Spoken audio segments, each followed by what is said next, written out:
Bapak Ibu saudara-saudari yang terkasih di dalam Tuhan, selamat pagi ya. Selamat pagi.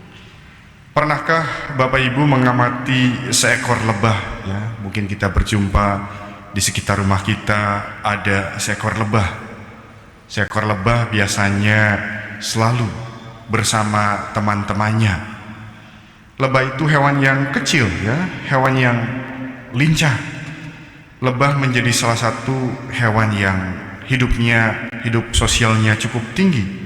Dia bersama dengan kawanannya, bersama dengan teman-temannya. Mereka biasanya saling bekerja sama kalau mau membangun rumah, ya, mencari makan, merawat anak-anak, atau mempertahankan sarang mereka. Lebah juga bisa membantu penyerbukan tanaman, menghasilkan madu yang manis ya sebagai obat kesehatan.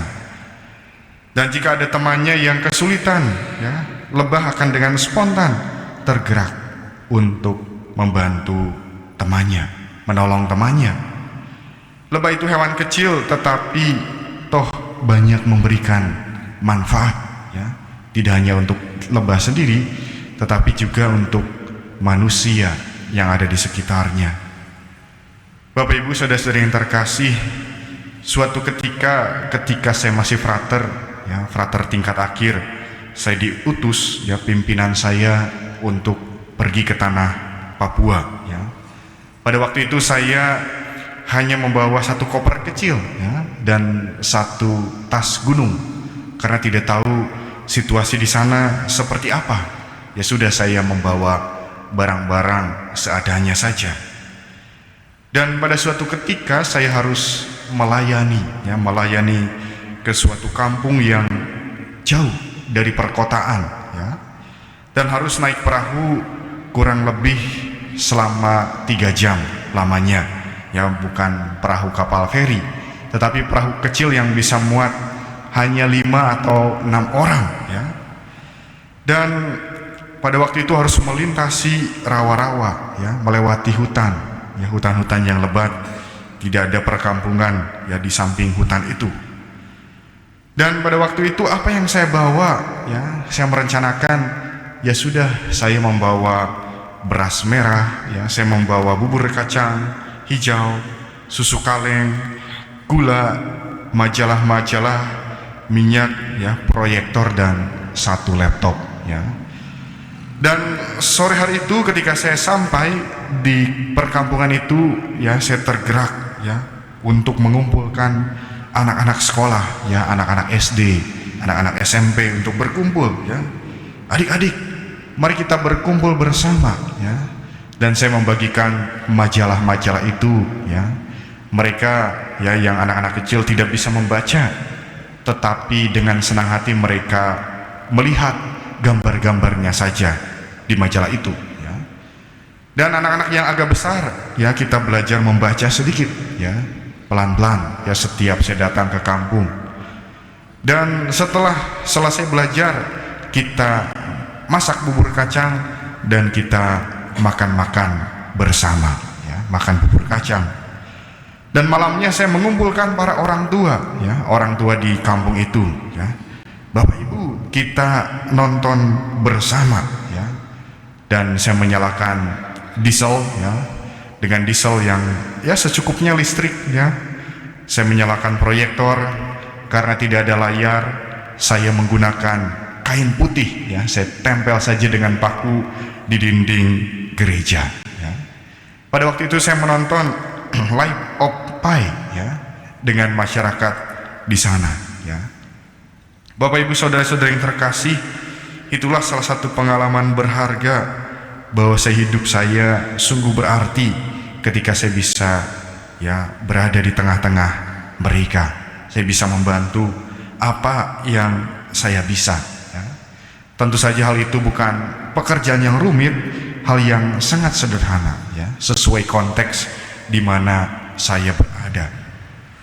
Bapak Ibu saudara-saudara yang terkasih, saya menyadari bahwa saya ingin belajar juga seperti lebah ya, memberikan manfaat meskipun tidak banyak tetapi sedikit, memberikan manfaat untuk orang-orang yang ada di sekitar saya Bapak Ibu, hari ini Injil menggambarkan 3 kegiatan utama misi Yesus, ya.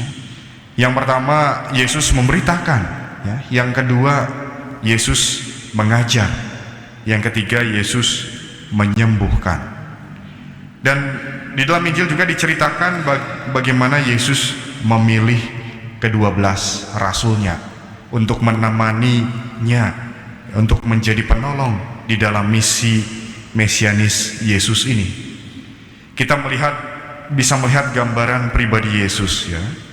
Yang pertama, Yesus ini adalah sang pewarta, ya.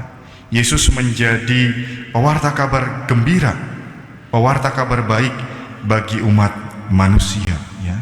Yesus memberikan kesaksian bahwa Allah adalah Bapa yang mengasihi, ya, Bapa yang menyayangi, menghendaki semua orang diselamatkan, ya. Yang kedua, digambarkan Yesus adalah guru dan pengkhotbah yang mengajarkan Injil, mengajarkan kabar baik kerajaan Allah, ya. Dengan menjalani kehidupan yang patut dicontoh, Yesus memberikan contoh nyata itu. Dan yang ketiga, kita melihat gambaran Yesus sang penyembuh, ya. Yesus banyak menyembuhkan orang. Di dalam kitab suci banyak diceritakan kisah-kisah penyembuhan. Bapak Ibu yang terkasih, Yesus juga memilih orang-orang, bukan orang-orang yang sudah jadi, ya, bukan orang-orang yang hebat, ya, tetapi Yesus memilih orang-orang biasa, ya, yang mau dibentuk oleh Tuhan, yang mau diajari oleh Tuhan, ya. Mereka adalah ke-12 rasul yang menjadi fondasi iman kita semua sampai hari ini. Bapak Ibu Saudara yang terkasih, sebagai orang Kristiani, mari kita berbagi misi Kristus untuk mewartakan kabar baik, ya, untuk menyembuhkan. Ini berarti juga kita menunjukkan belas kasih, ya. Kita menunjukkan pengampunan dan kasih Yesus yang tak bersyarat melalui teladan hidup kita masing-masing. Dan kita juga dipanggil untuk bertindak sebagai agen penyembuh, ya, mendoakan orang sakit, entah keluarga kita, entah sahabat atau siapapun yang kita kenal atau kita tidak kenal, ya. Dan juga memberikan bantuan-bantuan perawatan lain yang diperlukan, ya, seperti saudara-saudara kita di tanah bencana.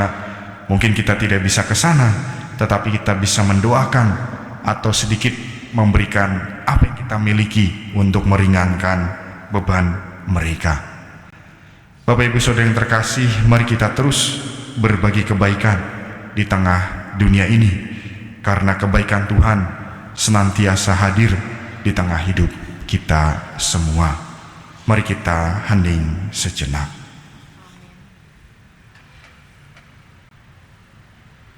Mari kita lanjutkan dengan persembahan.